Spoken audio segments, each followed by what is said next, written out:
ड्रैकुनोस अम्ब्रेवर को डोमिनेट करता है, पर अम्ब्रेवर अपने सिग्नेचर अटैक एक्लिप्स कर्स का यूज कर देता है, जो कि ड्रैकुनोस के ऊपर लग जाता है और ड्रैकुनोस की आंखें पूरी तरह से ब्लैंक हो जाती है और उसके बॉडी से डार्क एनर्जी बाहर आती है। अचानक से ड्रैकुनोस पूरी तरह से स्टील हो जाता है और जमीन पर गिर जाता है। ऐश बोलता है ड्रैकुनोस नहीं, ये किसी ने भी एक्सपेक्ट नहीं किया था। रेफरी आता है और चेक करके डिक्लेयर कर देता है कि ड्रैकुनोस आगे बैटल नहीं कर सकता। इस फाइट का विनर अम्ब्रेवर है। ऐश, उसके फ्रेंड्स और सारी ऑडियंस के लिए यह पूरी तरह से अनबिलीवेबल था, क्योंकि शायद ये पहली बार था जब उन्होंने ड्रैकुनोस को डिफीट होते हुए देखा था। मिस्टीरियस पोकेमॉन ट्रेनर एक स्माइल देता है और बोलता है कि अगर किसी पोकेमॉन के ऊपर एक्लिप्स कर्स अटैक लग जाता है एंड वो अगला मूव यूज करता है तो वो हार जाएगा। अगर तुम मूव यूज करने से पहले ड्रैकुनोस को पोकेबॉल के अंदर वापस ले लेते तो शायद वो बच सकता था, पर अब वो हार चुका है। मिस्टी, ब्रॉक और सेना को बिलीव नहीं होता है कि ड्रैकुनोस पहली बार हारा है। ब्रॉक बोलता है कि ड्रैकुनोस को इसी तरह के अच्छे और स्ट्रेटेजिक मूव का यूज करके ही डिफीट किया जा सकता था, जो कि मिस्टीरियस पोकेमॉन ट्रेनर ने करके दिखाया है। वेलैश पोकेबॉल को निकालता है ड्रैकुनोस को वापस लेने के लिए कि अम्ब्रेवर भी जमीन पर गिर जाता है और हार जाता है। शायद ड्रैकुनोस का फायर पंच उसके लेग्स पर लग गया था, जिसके चलते उसको काफी डैमेज पड़ा और अब मिस्टीरियस पोकेमॉन ट्रेनर के 5 पोकेमॉन हार चुके थे, वहीं पर ऐश के 3 पोकेमॉन हारे थे।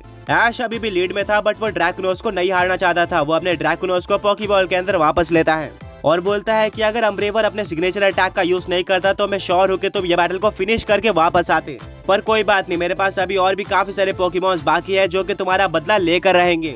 मिस्टीरियस पोकेमॉन ट्रेनर अपने अम्ब्रेवर को पोकेबॉल के अंदर वापस बुलाता है और अपने लास्ट पोकेबॉल को बाहर निकालता है एंड बोलता है कि अभी तक मैंने अपने मेन पोकेमॉन का यूज किया ही नहीं था। तैयार हो जाओ मेरे स्टार्टर या फिर पार्टनर पोकेमॉन का सामना करने के लिए, जिससे मैं अपने बचपन में मिला था। ये पोकेमॉन हमेशा से मेरा साथ देते आया है और कभी भी हार नहीं मानता।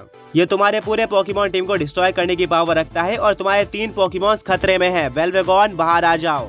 ऐश अपने पोकेडेक्स को बाहर निकालता है, जिससे उसको पता चलता है कि वेलवेगॉन एक स्टील और डार्क टाइप पोकेमॉन है। एशियन टाइम में ये एक वॉरियर पोकेमॉन था जो कि काफी सारे वॉर्स में गया है और काफी सारी वॉर्स जीती भी है। ये काफी फास्ट पोकेमॉन है और इसकी पूरी बॉडी पर मेटालिक आर्मर है, जिसको तोड़ना काफी मुश्किल है।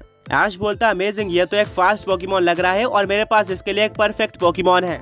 ऐश अपने जेब से पोकेबॉल निकालता है और बोलता है, गेंजा अब तुम्हारी बारी है। वाटर और डार्क टाइप पोकेमॉन गेंजा बैटलफील्ड में आ चुका था। बैटलफील्ड में आते ही गेंजा बॉन्ड इवॉल्व हो जाता है। कमेंटेटर बोलता है तो फाइनल बैटल गेंजा और वेलवेगॉन के बीच में होने वाली है। फिलहाल के लिए तो ऐश फाइट में काफी आगे है। अगर वो वेलवेगॉन को डिफीट कर देता है तो वो इस फाइट को जीत जाएगा, बट अगर यहाँ से मिस्टीरियस पोकेमॉन ट्रेनर को जीतना है तो उसको ऐश के 3 पोकेमॉन्स को लगातार डिफीट करना होगा। मिस्टीरियस पोकेमॉन ट्रेनर बोलता है, ये सुनने में काफी मुश्किल लग रहा है, बट मैं एक बात बता दूं, मेरे वेलवेगॉन ने ये चीज पहले काफी बार करके दिखाई है। उसने स्ट्रॉन्ग पोकेमॉन ट्रेनर्स के 3 से ज्यादा पोकेमॉन्स को अकेले डिफीट किया है और अब तुम्हारे साथ भी यही होने वाला है। ऐश काफी कॉन्फिडेंट होता है और अपने फिस्ट को बंद करके बोलता है कि वो तो हम आगे देखेंगे। बैटल शुरू हो जाती है। सबसे पहले मिस्टीरियस पोकेमॉन ट्रेनर अपने वेलवेगॉन को शैडो सीवर अटैक का यूज करने बोलता है। गुडिंजा को इस अटैक के बारे में कोई भी आइडिया नहीं था। वेलवेगॉन गायब हो जाता है और अचानक से गुडिंजा के पीछे आ जाता है। ऐश बोलता है, गेंजा अपने पीछे देखो, बट इससे पहले कि गेंजा कुछ रियलाइज कर पाता, वेलवेगॉन शैडो सीवर अटैक का यूज कर देता है, जिससे गेंजा को डैमेज पड़ता है और वो पीछे हट जाता है। अब ऐश अपने गेंजा को काउंटर करने बोलता है कट अटैक के साथ। गुडिंजा फुल स्पीड से आगे बढ़ रहा होता है और जैसे ही वो वेलवेगॉन के पास पहुंच जाता है, वेलवेगॉन शैडो में कन्वर्ट हो जाता है। गुडिंजा पूरी तरह से कंफ्यूज हो जाता है और अटैक नहीं कर पाता। इसी का फायदा उठाते हुए मिस्टीरियस पोकेमॉन ट्रेनर अपने वेलवेगॉन को गेंजा के पैर पकड़ने बोल देता है। वेलवेगॉन बिल्कुल ऐसा ही करता है, जिससे गेंजा मूव नहीं कर पाता एंड अब उसको कुछ भी समझ में नहीं आ रहा था। आगे बढ़ने से पहले पिछले पोके क्विज के विनर्स ये रहे एंड आज का क्वेश्चन ये है कि आज का वो कौन सा इकलौता ग्रास टाइप पोकेमॉन है जिसके पास कोई एबिलिटी थी। ऐश बोलता है, गेंजा शांत रहो और अपने नीचे देखो, वेलवेगॉन शैडो में कन्वर्ट हो चुका है। गेंजा नोटिस करता है और समझ जाता है कि उसको क्या करना है। वो जमीन पर एक काफी स्ट्रॉन्ग एरियल एज अटैक का यूज कर देता है, जिससे वेलवेगॉन को डैमेज पड़ता है और वो जमीन से बाहर आ जाता है। मिस्टीरियस पोकेमॉन ट्रेनर बोलता है, ये काफी अच्छा मूव था। मिस्टीरियस पोकेमॉन ट्रेनर बोलता है, रेडी हो जाओ, मैं इस बैल को ज्यादा लंबा नहीं खींचना चाहता। अब वेलवेगॉन एक ऐसे अटैक का यूज करने जा रहा है जिसको आज तक किसी भी पोकेमॉन ने सर्वाइव नहीं किया है।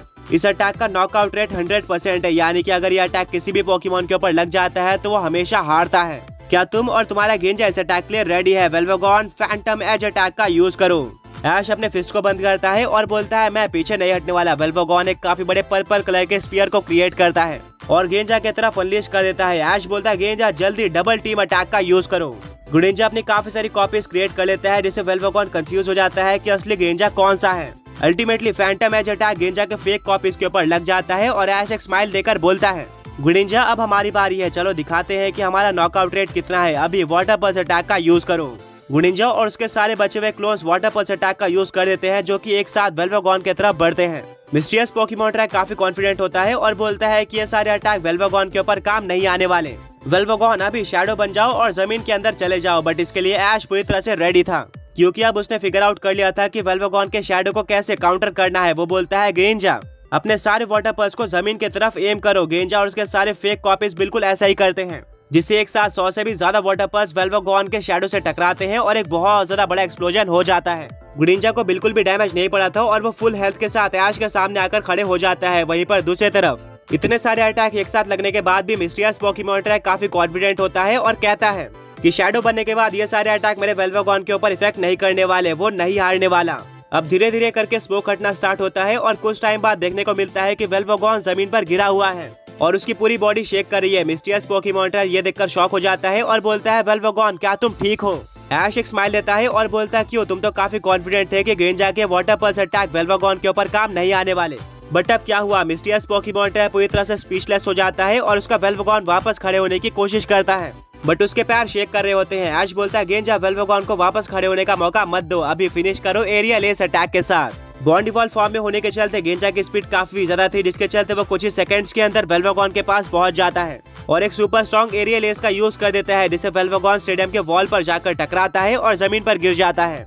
अपनी पूरी कोशिश करने के बाद भी वेल्वागॉन वापस उठ नहीं पाता। फाइनली रेफरी अनाउंस कर देता है कि वेल्वागॉन अब आगे बैटल नहीं कर सकता। इस फाइट का विनर ऐश का ग्रेंजा है। ये देखकर पूरी की पूरी ऑडियंस शॉक रह जाती है और चीयर करना स्टार्ट कर देती है। उन्होंने बिल्कुल भी एक्सपेक्ट नहीं किया था कि ऐश का ग्रेंजा इतना इजीली मिस्टीरियस पोकेमॉन ट्रैक के वेल्वागॉन को डिफीट कर देगा। कमेंटेटर बोलता है कि अब मिस्टीरियस पोकेमॉन ट्रैक के सारे 6 पोकेमॉन हार चुके हैं।